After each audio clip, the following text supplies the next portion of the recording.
오늘 함께 볼 말씀은 요한계시록 1장 8절에서 20절 말씀입니다. 함께 이 말씀 우리가 읽도록 그렇게 하겠습니다. 요한계시록 1장 8절에서 20절 말씀입니다. 주 하나님이 이르시되 나는 알파와 오메가라. 이제도 있고 전에도 있었고 장차 올 자요 전능한 자라 하시더라. 나 요한은 너희 형제요 예수의 환난과 나라와 참음에 동참하는 자라. 하나님의 말씀과 예수를 증언함으로 말미암아 반모라하는 섬에 있었더니 주의 날에 내가 성령에 감동되어 내 뒤에서 나는 나팔 소리 같은 큰 음성을 들으니 이르되 내가 보는 것을 두루마리에 서서 에베소, 서머나, 버가모, 투아디라, 사데, 빌라델피아, 라우디게아 등 7교회에 보내라 하시기로 몸을 돌이켜 나에게 말한 음성을 알아보려고 돌이킬 때에 7 금촛대를 보았는데 촛대 사이에 인자 같은 이가 발에 끌리는 옷을 입고 가슴에 금띠를 띠고 그의 머리와 털의 희기가 흰 양털 같고 눈 같으며 그의 눈은 불꽃 같고 그의 발은 풀무불에 단련한 빛난 주석 같고 그의 음성은 많은 물소리와 같으며 그의 오른손에 오름 7별이 있고 그의 입에서 좌우의 날선 검이 나오고 그 얼굴은 해가 힘있게 비치는 것 같더라. 내가 볼 때에 그의 발 앞에 엎드려져 죽은 자 같이 되매 그가 오른손을 내게 얹고 이르시되 두려워 말라. 나는 처음이요 마지막이니 곧 살아있는 자라. 내가 전에 죽었었노라. 볼지어다 이제 세세토록 살아있어 사망과 음보의 열쇠를 가졌노니 그러므로 내가 본 것과 지금 있는 일과 장차 될 일을 기록하라. 내가 본 것은 내 오른손에 7별의 비밀과 또 7 금촛대라. 7별은 7 교회의 사자요 7 촛대는 7 교회니라. 아멘. 오늘 이 말씀으로 재림의 예수 그리스도라는 제목으로 여러분과 함께 말씀을 보도록 하겠습니다. 종말에 재림하시는 주님은 어떤 주님이실까요? 종말에 재림하시는 예수님은 어떤 모습일까요? 초림의 예수님은 어린 아기로 오셨습니다. 그리고 아무런 힘이 없는 그런 분으로 양처럼 십자가로 끌려가 채찍에 맞고 가시 면류관을 쓰고 십자가에 달려 죽으시는 그런 메시아로 오셨습니다. 초라하고 볼품이 없으셨지요. 재림의 주님은 어떤 모습일까요? 오늘 우리는 요한계시록 1장 읽은 말씀 8절 이후 20절의 말씀을 통해서 예수 그리스도에 대하여 재림의 우리 주님에 대해서 만날 수 있습니다. 오늘 본문에서 재림의 주님을 만나는데 8절에서 11절까지 요한의 상황을 언급한 이후에 12절부터 16절 또 더 나아가서 20절까지 재림의 예수님의 모습을 우리에게 소개하고 있습니다. 그분은 어떤 모습으로 오실까요? 아니 7 교회를 오른팔에 붙들고 계시는 주님이시니 현재의 주님이시기도 합니다. 재림의 주님이시기도 한데 예수님이 재림 전이신데 지금 요한계시록 1장에서 2장부터 3장에 나온 7 교회의 편지의 내용 전에 나오니까 예수님은 재림의 주님이심과 동시에 지금 현재의 우리 가운데 계시는 그 예수님의 모습을 우리에게 또한 말씀해 주시는 부분이다. 그렇게 볼 수가 있겠습니다. 더 나아가 재림의 주님이시기도 하신 것이지요. 8절을 보면 주 하나님이 이르시되 나는 알파와 오메가라. 이제도 있고 전에도 있었고 장차 올 자요 전능한 자라 하시더라. 그렇게 표현하고 있습니다.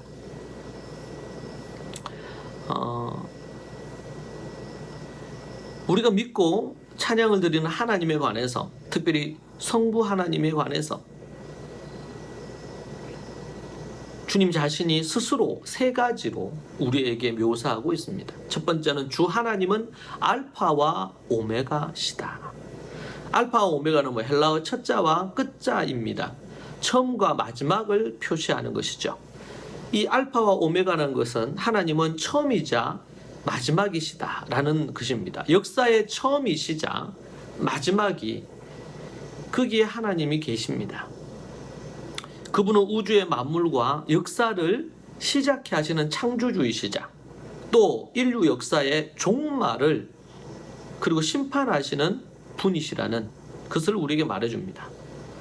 이제도 있고 전에도 있었고 장차 올 자다. 이것은 하나님은 영원토록 존재하시는 분이라는 뜻입니다.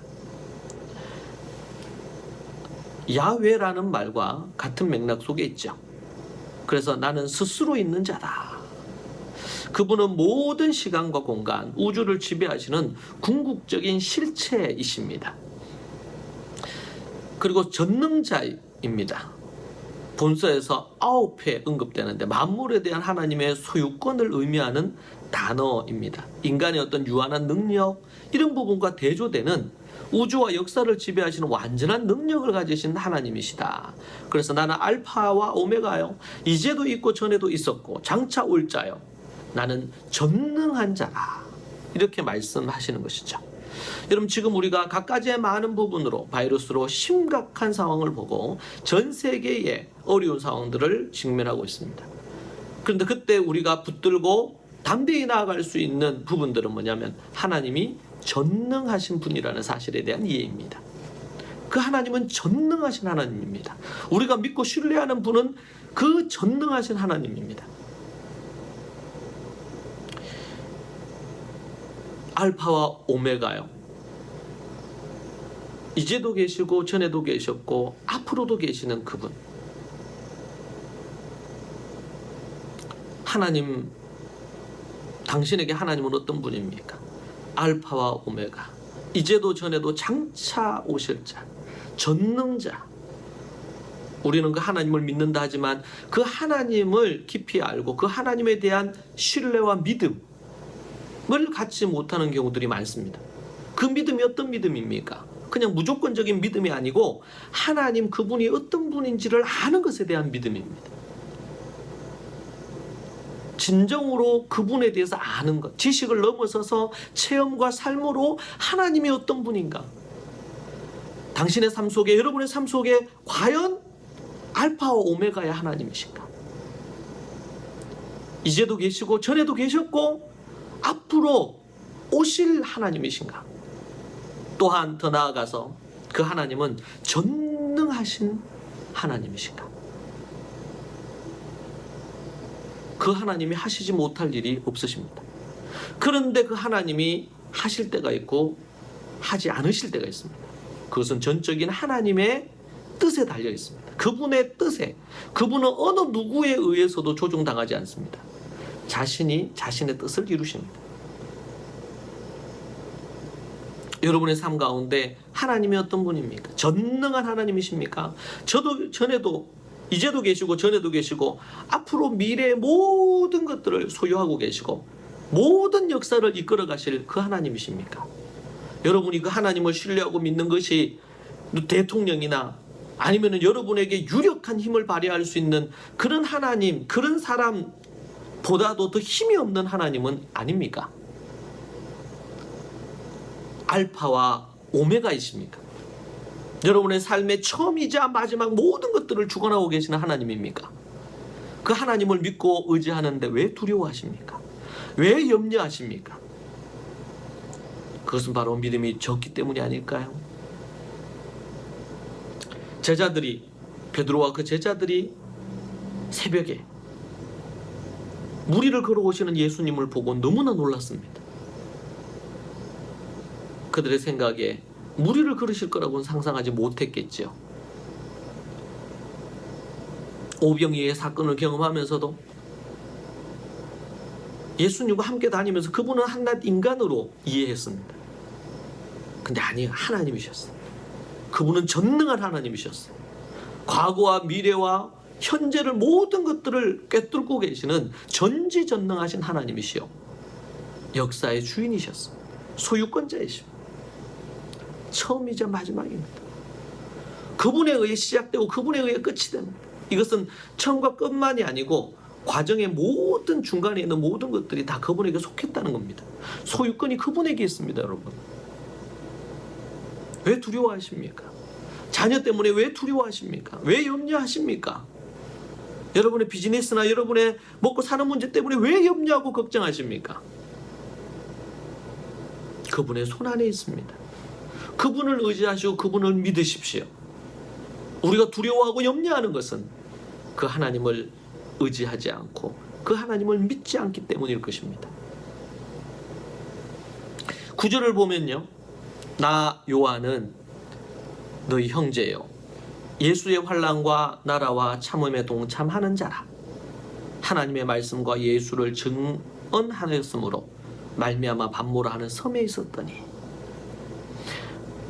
요한은 반모 섬에서 아시아 7교회의 편지를 쓸 것을 명을 받았습니다. 먼저 이 명령을 내리시는 분에 대해서 설명한 이후에 7교회에 편지한 내용이 나옵니다. 그것이 2장 이후부터 내용이 나오죠. 하나님은 요한에게 말씀하시고 명령을 하시는 분입니다. 하나님은 직접 요한에게 명령하셨네요. 요한은 하나님의 명령을 받아 편지를 씁니다. 요한은 자신을 형제라고 그렇게 소개를 합니다. 너희의 형제요. 여러분, 그리스도 안에서 우리 모두는 형제와 자매입니다. 이 용어나 이 표현이 우리에게 익숙하지 않고 이스라엘 문화와 우리 문화가 차이가 있기 때문에 형제다, 자매다 이러면은 뭔가 그렇게 그냥 가까이 우리의 피부에 느껴지는 표현이 아니기에 그럴 수 있어요. 그러나 성경적인 표현이기 때문에 우리가 중요하게 다루어야 됩니다. 사도 요한이 뭐라고 하십니까? 나이가 많으신 그 요한이 뭐라고 하십니까? 너희는 형제요. 나 요한은 너희의 형제라. 사도 요한은 늘 요한복음에서 서신 그리고 요한 1, 2, 3서에서 형제라고 자기를 소개하면서 형제를 서로가 형제인데 서로를 사랑하라고 그렇게 명령하셨습니다.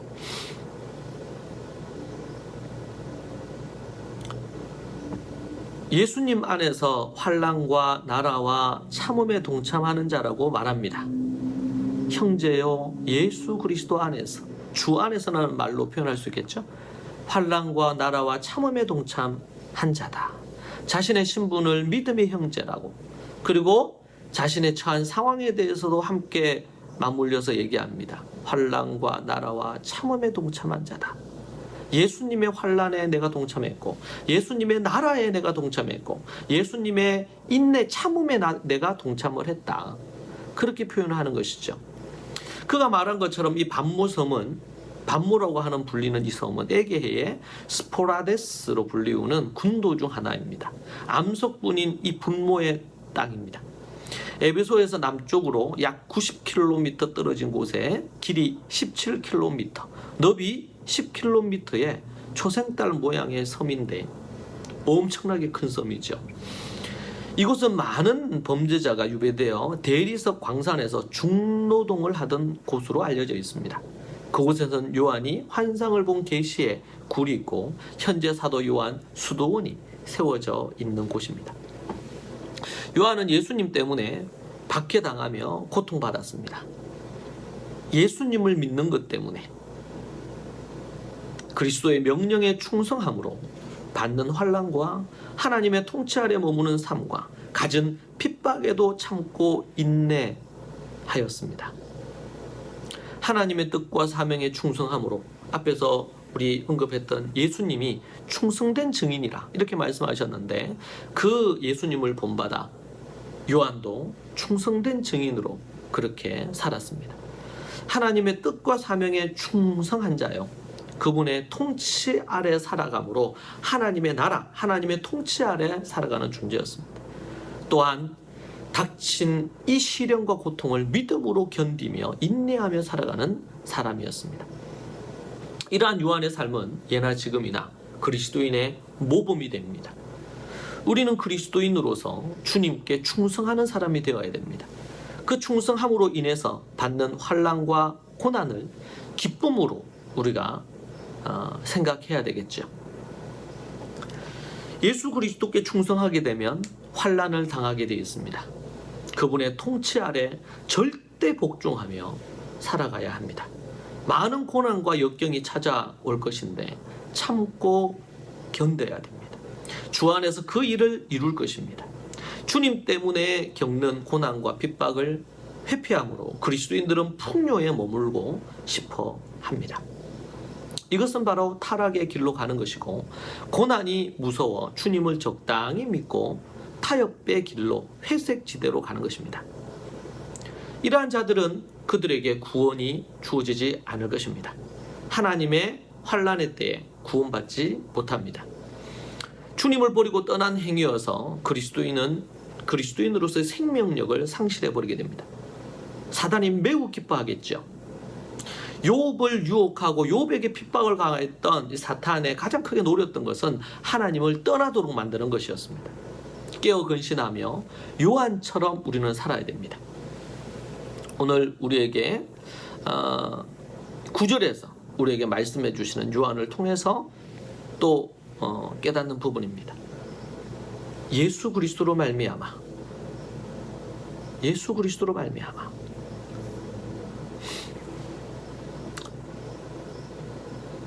하나님의 말씀과 예수를 증언하였으므로 말미암아 반모라 하는 섬에 있었습니다.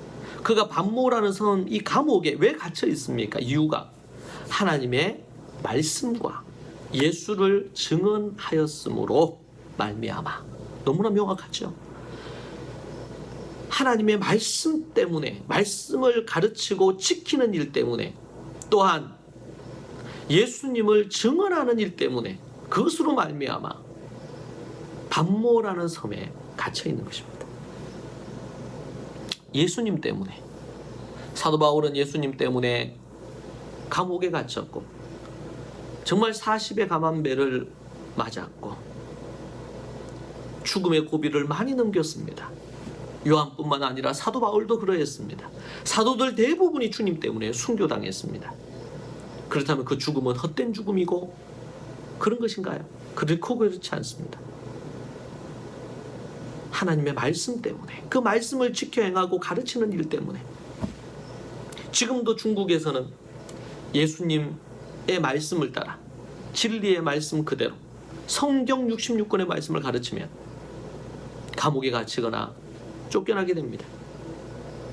저 같은 사람이 중국에 가서 말씀을 가르치면 숨어서 가르쳐야 되고, 그것은 불법입니다. 잡히게 되면 감옥살이를 해야 됩니다. 중동 지역은 더더욱 그렇습니다. 특별히 이스라엘에서 하나님의 말씀을 증거하는 것은 매우 어려운 일입니다. 중동 지역에서는 때로는 목숨의 위협을 감수해야 됩니다. 죽음을 감수해야 됩니다. 몇몇 자유로운 나라가 있지만 유럽이나 이런 데서는 조롱거리입니다. 복음이 전해졌던 그곳에서 예수님의 말씀을 증거하면, 하나님의 말씀을 증거하면, 이 세상을 향해 말씀을 갖고 죄악을 선포하면 핍박을 받고 조롱거리가 됩니다. 하나님의 말씀에 근거해서 동성애에 잘못된 것을 유럽에서는 설교하면 잡혀가거나 벌금을 받습니다. 하나님의 말씀에 근거해서 소신을 갖고 그렇게 살아가면 유럽이나 미국에서는 형벌을 받고 감옥에 갇히게 되거나 막대한 벌금을 내야 됩니다. 그런 시대 속에 우리가 살고 있습니다. 우리나라는 어떨까요? 앞으로 그렇게 될 가능성이 없잖아 많습니다. 지금도 그렇습니다. 하나님의 말씀의 근본적인 것들은 얘기를 하면, 일반적인 것들, 일반 은총에 속하는 것들, 이런 부분을 얘기하면 좋다고 합니다. 왜요? 세상은 인본주의자들이니까 하나님의 말씀을 갖고 신본적인 관점을 무시합니다. 예수님 외에 구원이 없습니다. 이렇게 얘기하면 사람들에게 조롱거리가 됩니다. 무시를 당합니다. 그러다 보니까 교회에서 예수 그리스도 외에 구원이 없다는 얘기를 하지 않으려고 하는 것입니다. 종교 통합이 이루어집니다. 천주교와 그리고 몇몇 기독교단에서 그런 수작을 부립니다. 그리고 많은 사람들을 지옥으로 끌고 갑니다. 이미 해방신학을 중심으로 해서 예수 그리스도를 믿는 것이 정치적인 해방의 부분이라고 그렇게 얘기하면서 사람들을 자유와 해방을 줘야 된다고 얘기합니다. 그 자체가 틀리거나 잘못된 것이 아닐 수 있습니다. 일부분. 그런데 예수님은 이 땅에 오신 이유가 정치적인 자유와 해방, 억눌려 있는 것에서 해방을 위한 것이 아닙니다. 그것은 부차적인 거예요. 근본적인 것은 죄에서 자유입니다. 죄에서 해방입니다. 제가 미국의 뉴욕에 갔을 때 거기에 한 교회를 갔습니다. 아주 유명한 교회. 근데 그 교회는 이미 종교다원주의를 받아들이고 기독교가 아닌 다른 종교에도 구원이 있다고 받아들였습니다. 제가 서점 가는 걸 좋아하는데 그 교회 안에 큰 교회니까 서점이 있었습니다. 근데 그 서점의 한쪽 코너에 타 종교 관련된 상징물들과 책들이 있었습니다. 처음 봤습니다. 그런 것을. 교회 안에 그런 것이 있다는 것을. 여러분, 한국 교회에서도 이미 신학교 안에서 예수 그리스도 예수님이 유일한 구세주라는 것을 믿지 않는 교단과 신학교와 교회들이 너무나 많아졌습니다. 해방신학과 갖가지 많은 것들로 인해서 교회 안에 타락한 하나님의 말씀을 가르치는 이들이 많습니다. 심지어 제 페이스북 이런 목사님들 글을 보면 그런 글들이 꽤 많습니다. 근데 그런 분들이 매우 인간적으로, 그런 분들은 또 이런 인권 관련된 부분에 있어서 매우 옹호하는 입장이 있습니다. 참으로 안타까운 일입니다. 우리는 유일하신 하나님을 믿고 유일하신 메시아 되시는 예수님만을 믿습니다. 그분 외에는 우리에게 구원이 없습니다. 요한은 이 예수님 때문에, 하나님의 말씀 때문에 감옥에 갇힌 것입니다.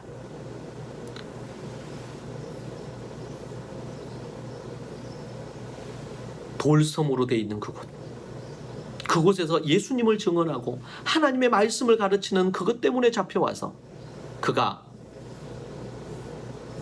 그의 생애 끝나기 얼마 전까지 그곳에 있었습니다. 노년의 대부분을 그곳에서 보냈죠.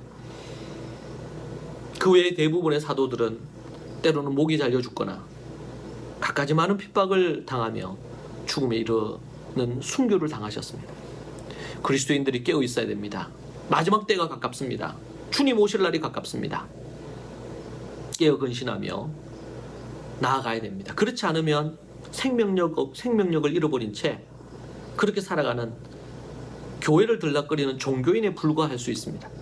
그들에게는 결코 구원이 없습니다. 요한이 계시를 받았을 때 언제일까요? 본문에서 10절에 주의 날에 내가 성령에 감동되어 이렇게 말하고 있습니다. 주의 날이다. 요한은 하나님을 통해 기록할 때 계시받은 날이 언제인지를 언급하고 있습니다. 왜일까요? 계시를 받은 것이 중요하지 어느 요일, 어느 날 받은 것이 중요할까요? 그것이 중요했는지 요한은 기록하고 있고 하나님은 그것을 기록하도록 허락하셨습니다. 그날에 특별한 의미가 있다는 것입니다. 그날이 언제냐? 그 많은 날들 중에서 그날이 바로 주일입니다. 주의 날이라고 표현하죠. 일주일의 첫날인 주일입니다. 주님께 속한 날이다. 이 날은 주의 날이다. 주일을 뜻합니다. 초대교회 성도들은 한 식구 첫날, 예수님이 부활하신 날, 그날을 기념하여 모였습니다. 매주 첫날, 주일, 거룩한 날로 지켰습니다. 진정한 안식이 하나님이 보내신 메시아 예수님에 의해서 죄에서 해방을 얻고 구원받은 그날이 바로 부활의 날, 주일인 것이죠. 죄와 사망에서 이기시고 부활하신 날, 그 날이 참된 안식일입니다. 참된 안식일이에요. 우리가 진정으로 쉼을 누릴 수 있는 날, 그날이 바로 주의 날입니다. 요한은 주의 날 성령에 감동되었습니다. 성령 안에 있습니다. 성령님께 사로잡혔다는 의미예요. 그가 주일날 반모섬에 감옥에 갇혀 있는 그 주일날 성령에 사로잡혀 감동받은 그날 주의 계시를 받습니다.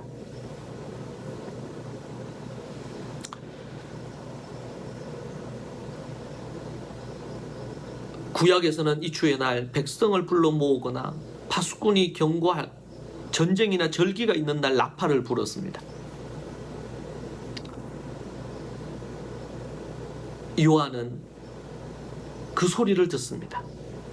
하나님이 직접 계시하셔서 그분의 음성을 들었습니다. 지금 정말 이 요한은 정신질환이나 아니면 어떤 그 정신적인 문제가 있어서 창난 증세로 지금 이 얘기를 하는 게 아니죠.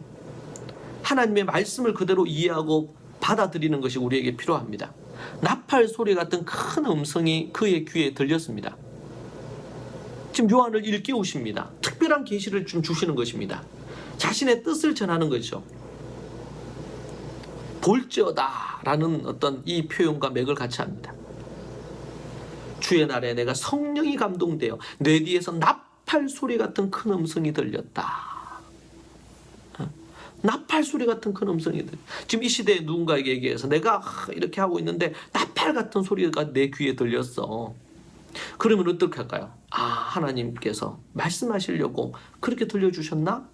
이렇게 생각하는 게 아니잖아요, 지금. 보통은 어떻게 생각합니까? 정신이 온전치 못하구나. 뭐 이렇게 생각하지 않겠어요? 우리는 그런 부분에서 좀 열려 있을 필요가 있습니다. 분별은 해야 되겠으나 열려 있는 자세가 필요하다. 하나님은 요한에게 나팔 같은 소리를 들려주시면서 일곱 교회에 편지하라고 말씀하십니다. 이에 요한이 몸을 돌이켜서 그 음성 소리가 들리니까 돌이켰다. 그렇게 돌이켜서 보니까 거기에 예수 그리스도가 보이신 것입니다.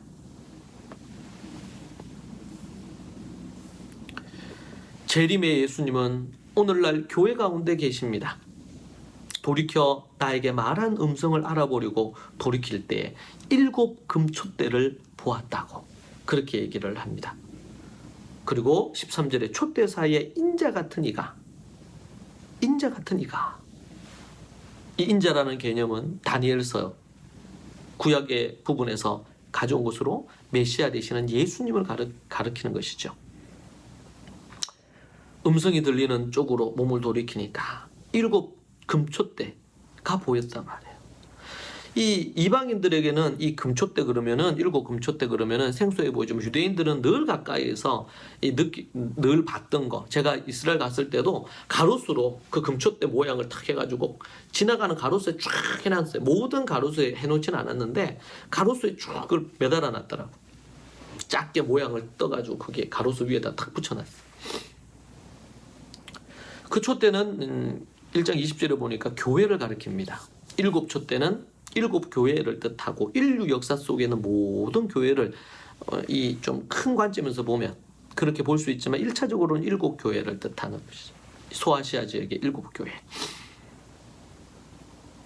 금은 금촛대니까 7은 숫자 나름의 의미도 있지만 7 교회를 가리키고 금은 변하지 않는 영원히 변하지 않는 그런 의미를 가짐으로 하나님의 신성을 가리키는 것이죠. 촛대 사이로 인자 같은 이가 보였다고 얘기합니다. 참 사람이신 구약시대의 메시아를 지칭하는 이름이죠. 인자는 예수님을 가리키고 요한이 인자이신 예수님께 직접 받은 계시, 예수님께 직접 받은 계시를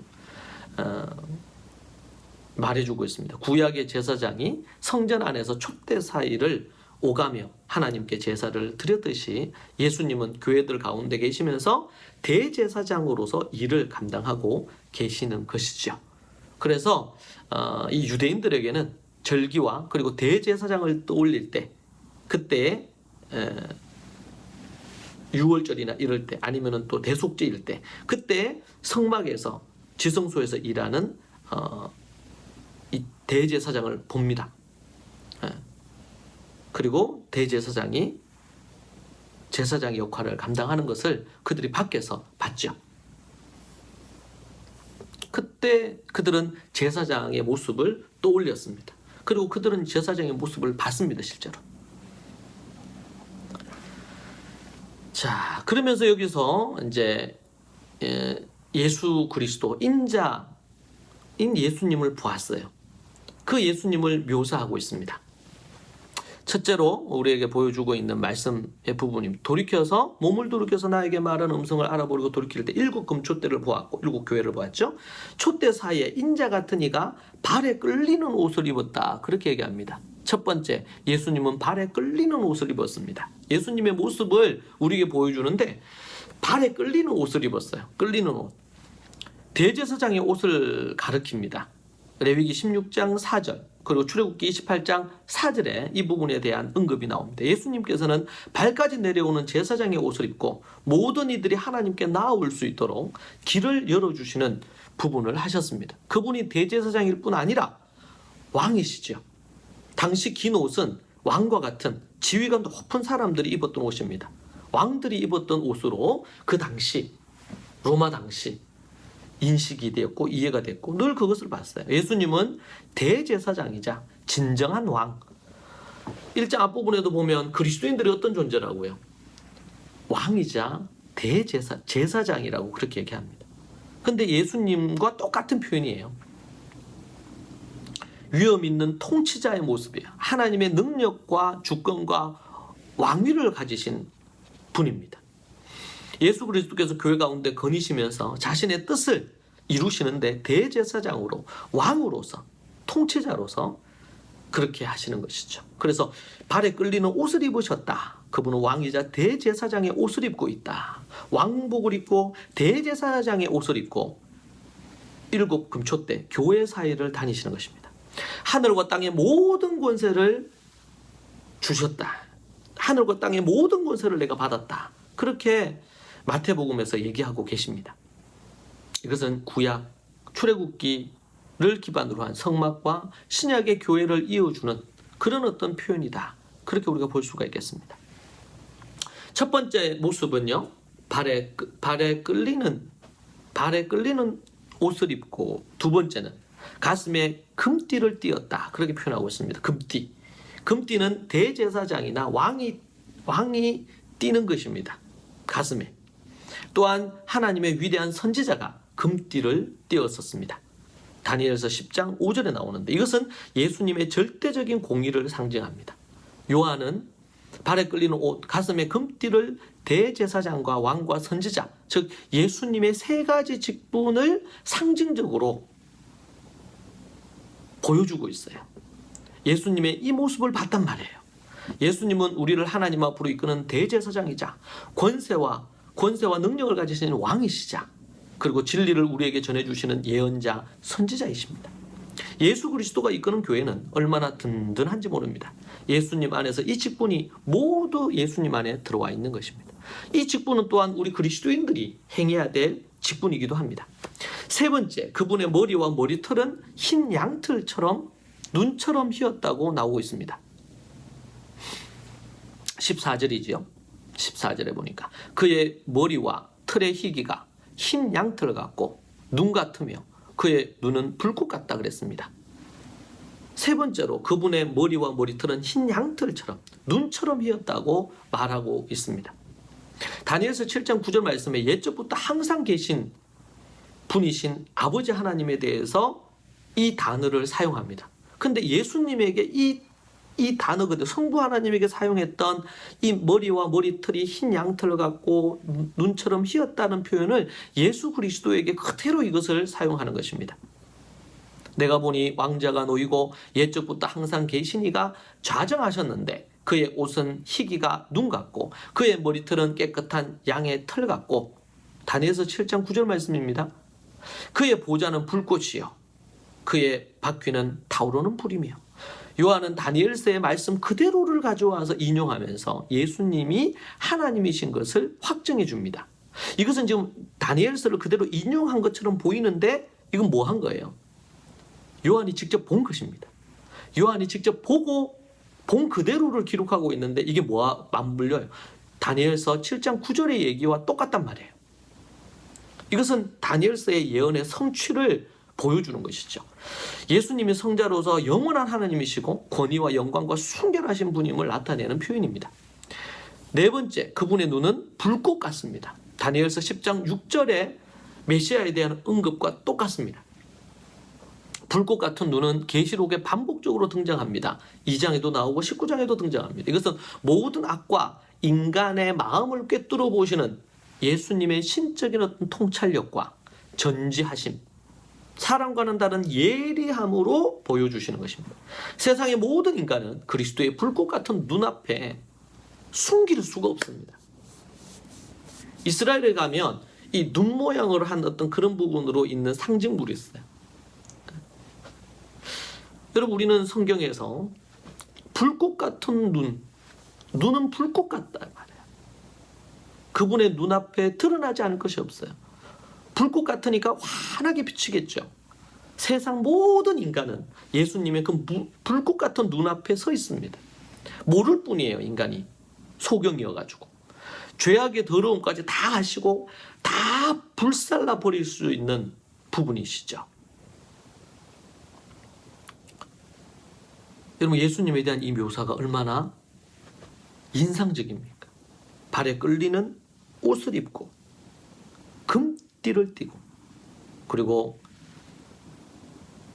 털이 그리고 털과 이 모든 부분들이 머리와 머리털이 흰 양털 같고 눈처럼 휘었다고 그렇게 말하고 있지 않습니까?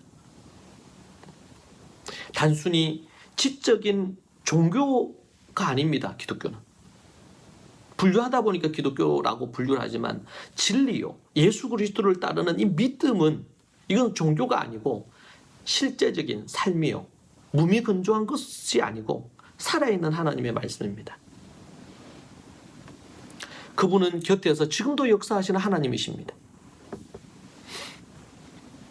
다섯 번째, 그의 발은 풀무불과 풀무불에 단련한 빛난 주석 같고 그랬습니다. 이 표현 또한 다니엘서 10장 6절에 등장을 합니다.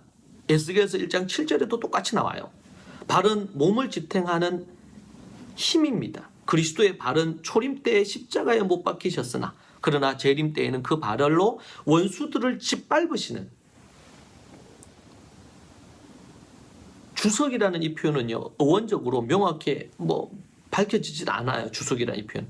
금 같은 청동이나 또는 구리와 금, 은, 합금으로 추정을 보통 합니다. 예수님이 다시 오시면 심판주로서 모든 더러운 무리와 반대자들, 예수님을 믿지 않고 악을 행하며 하나님의 말씀을 업신여기는 자들을 짓밟아버리고 영광된 승리를 성취하실 것입니다. 그리스도의 발은 온갖 고난, 용광로에 의해서 단련되어진 빛나는 발, 주석입니다. 그 발은 아주 강력하고 그 발에 한번 밟히면 끝장나는 것이죠. 여섯 번째, 예수님의 모습은 그의 음성이 많은 물소리와 같습니다. 많은 물소리는 에스겔에 나온 하나님의 음성을 표현하는 사용되었던 에스겔에서 43장 2절, 이사야 17장 12절, 시편 29장 29편 3절에 나오는 똑같은 표현입니다. 이것은 하나님의 권능과 위엄이 어떠한지를 말해줍니다. 그래서 여러분, 이런 표현들이 지금 다 다니엘, 에스겔, 시편 이런 말씀이 나오잖아요. 그러니까 직접 봤어요. 요한이 계시를 봤어요. 그러고는 표현이 어때요? 이 구약에서 예언되어졌던 그 메시아 되시는 그분을 표현했던 그 표현 그대로가 자기가 본 거예요. 주의 재림 때에 들려오는 주님의 음성은 믿는 자들에게 기쁨과 평안의 소리지만 불신자들에게 두려움과 불안을 안겨다주는 공포의 소리가 될 것입니다. 일곱 번째 모습은 그의 오른손에 7별이 있습니다. 7별. 7별에 대해서는 천사라는 견해, 목사, 사역자라는 견해가 있는데 문맥의 흐름상 7교회의 목사님, 사역자가 더 정확한 해석으로 보여집니다. 신학자들 간에 다양한 해석이 있기 때문에 다르게도 표현할 수 있겠습니다. 그래서 7교회 목사님이다, 사역자다, 아니면 교회를 수호하는 천사다, 아니면 편지를 전달하는 사자다. 천사가 각 교회마다 이렇게 있어서 그 천사들을 가리키는 거다. 여러 가지 다 다양하게 해석하는 거 다 인정할 수 있습니다. 각 교회의 이 목사로 표현하는 거 적합해 보입니다. 이때 사자는 각 교회 목사로서 그런 부분으로 우리가 이해할 수 있겠죠. 예수 그리스도 어떤 분으로 묘사되고 있습니까? 7가지로. 7가지로. 다시 한번 정리를 해볼까요? 첫 번째, 무엇입니까? 발에 끌리는 옷을 입었습니다. 두 번째, 가슴에 금띠를 띄웠습니다. 세 번째, 머리와 머리털, 희기가 눈처럼 휘었습니다. 네 번째, 눈은 불꽃 같습니다. 다섯 번째요, 풀문불에 단련된 빛난 주석입니다. 발이. 여섯 번째는요, 그 음성은 많은 물소리 같아요. 그분의 오른손은요, 그 오른손에는 7별을 붙들고 있습니다. 7교회 7 목사님을 가리키겠죠.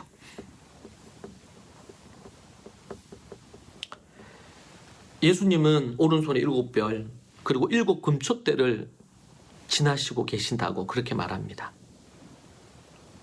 17절에 내가 볼 때 그의 발 앞에 엎드려져 죽은 자 같이 되매 그가 오른손을 내게 얹고 이르시되 두려워하지 말라. 나는 처음이요 마지막이니 곧 살아있는 자라. 내가 전에 죽었었노라. 볼지어다 이래 세세토록 살아있어 사망과 음부의 열쇠를 가졌노니 그러므로 네가 본 것과 지금 있는 일과 장차 될 일을 기록하라. 내가 본 것은 내 오른손에 7별의 비밀과 또 7 금촛대라. 7별은 7 교회의 사자요 7 촛대는 7 교회니라. 요한은 본 것을 예수님의 오른손에 7별 그리고 그 비밀 7 금촛대, 예수님이 이것을 해석해 주시죠. 7별은 7 교회의 사자 목사를 뜻하고 7 촛대는 7 교회를 뜻하고 예수님은 자신이 보여준 이 모든 것들을 요한이 직접 설명해 주십니다. 본 것이 어떤 의미인지를 설명해 주시고 이것을 기록해서 7 교회에 전달할 것을 명하십니다. 재림의 우리 예수님, 현재 예수님 어떤 모습일까요? 초림의 예수님은 이미 우리에게 2000년 전에 나타나셨어요. 근데 이제는 지금 그리고 앞으로 그 예수님의 그 재림의 모습은 현재 예수님 모습 그리고 미래의 예수님 모습은 바로 우리가 지금 보고 있는 7가지 부분으로 있습니다. 그리고 그분은 교회의 머리 되셔서 교회에 운행하시면서 교회가 어떻게 하는지를, 그래서 7 교회를 여러분 한 교회 한 교회 살펴보면 예수님은 그 7 교회를 향하여 그 가운데 거니시면서 보신 것 그리고 어떻게 그들에게 칭찬하실 건지 책망하실 건지 아니면 심판하실 것인지를 구체적으로 말씀해 주고 있습니다. 예수 그리스도 초림의 주님과는 전혀 다른 지금의 주님, 부활하신 이후의 주님, 그리고 재림하실 때 그 주님은 바로 이런 모습이에요. 우리 주님이 여러분을 그렇게 보십니다. 그 예수 그리스도가 어떤 분인지를 생각하고 깨어 근신하며 주님의 뜻에 합당한 그런 삶을 살아가는 여러분 모두가 되기를 축복합니다. 오늘 이 말씀을 붙들고 여러분 함께 하나님 앞에 또 우리 합심해서 같이 기도하시겠습니다. 제가 기도하겠습니다. 살아계신 하나님 아버지 감사합니다. 소망 없는 우리에게 하늘의 소망을 주시고 그리고 살아계신 그 하나님께서 예수님을 보내시어 이제는 초림의 예수님이 아니라 부활하신 이후 지금도 우리 가운데 운행하시고 앞으로 재림의 그 주님의 모습을 우리에게 보여주시니 감사합니다. 요한이 보신 그것을 그대로 7가지 예수님의 모습을 우리가 보게 된 것이 얼마나 감사한지 모릅니다. 이 예수님을 생각하며 날마다 살게 해주시고 이 예수님의 모습을 따라 우리가 불꽃 같은 눈앞에 서 있는 자로 살게 하여 주옵소서. 주님을 두려워하며 경외하는 인생이 되기를 소망합니다. 아버지 하나님, 그 우리 주님께서 이 위기의 때에 아버지 우리 교회 식구들을 붙들어 주시고 대구와 용인의 모든 식구들을 붙들어 주시고 가정들을 붙들어 주시고 교회를 주님의 오른손으로 붙들어 주옵소서. 주께서 특별히 아버지 한국교회 가운데 긍휼히 여겨주시고 이 마지막 때에 진정으로 회개하고 나팔 소리 같은 소리를 들으면서 하나님 앞에 회개함으로 나와 주님의 은혜를 입는 자들이 되기를 소망합니다. 주님 붙들어 주옵소서. 예수님 이름으로 기도합니다.